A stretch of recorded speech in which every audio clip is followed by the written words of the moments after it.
Hey YouTubers, I got a problem that everybody that's ever worked on junk has ran across, I'm sure. That bolt hole in the ear that sticks up on the block where the 5/16 bolt, the one with the 1/2 inch head, if you're not familiar with the thread sizes.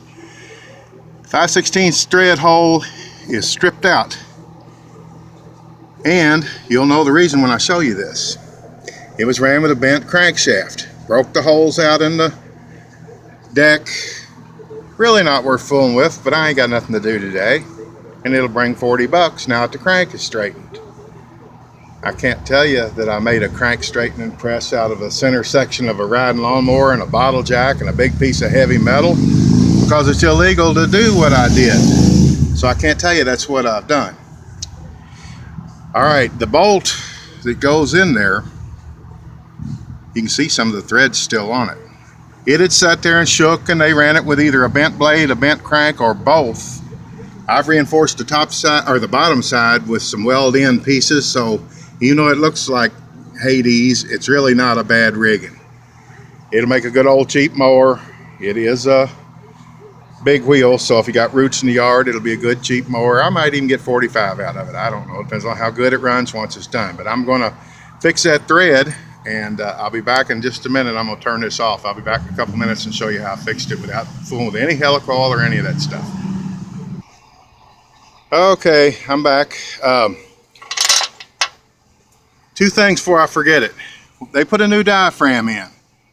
One, they didn't check to see if the little nylon snap that holds the O-ring in was still holding the O-ring in, which it wasn't. It was up on the intake pipe, which keeps the carburetor from being sealed off. If you take one of these off, put the O-ring back up in the recess in the carb and push the little nylon snapper back in after the O-ring. I even put a tiny drop of crazy glue around them, but you don't have to do that. I just do it because I got the crazy glue out where I put a little dab on the diaphragm right at the widest spot in the back where they tend to, where the carburetor bows from people tightening the air filter screw too tight and it being a wider spanse. Both them in conjunction with each other causes it to bow and the diaphragm will suck in. If you put just the littlest bit of crazy glue between the gasket and the diaphragm, not between the tank and the gasket, but between the gasket and the diaphragm. You do it out here in the open, not on the tank.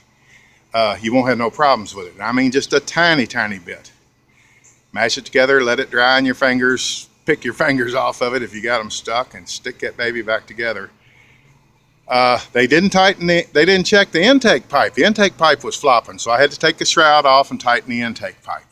I had to snap the O-ring in. The thing I didn't check, and very seldom do because it's not super common, is that threaded hole back in there stripped. So what I've done, I've taken a bolt, and let's get my act together here. There's the original bolt. There's one that's just a smidge longer, and I've taken a 5/16 nut and a piece of this kind of metal. Here's some more of it.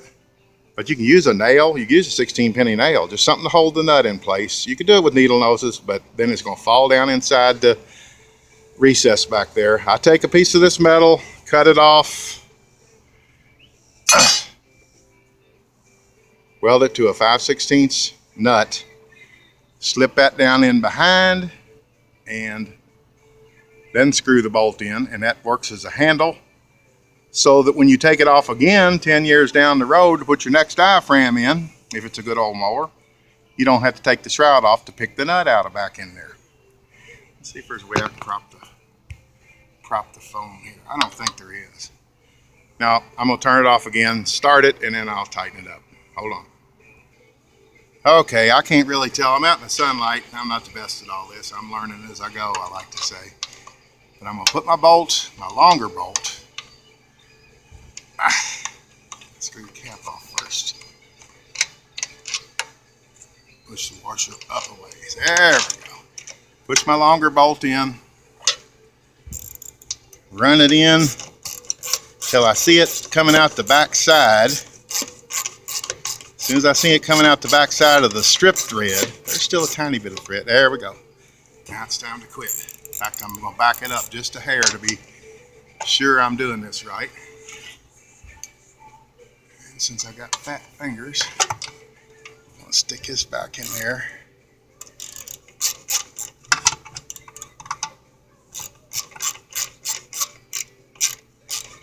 Should start threading in here any second now. If it don't, I'll take her back out and see what I'm doing. There we go. Now we're getting it.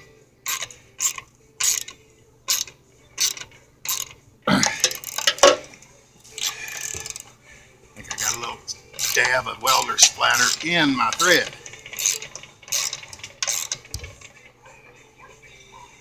I'm still in the general area.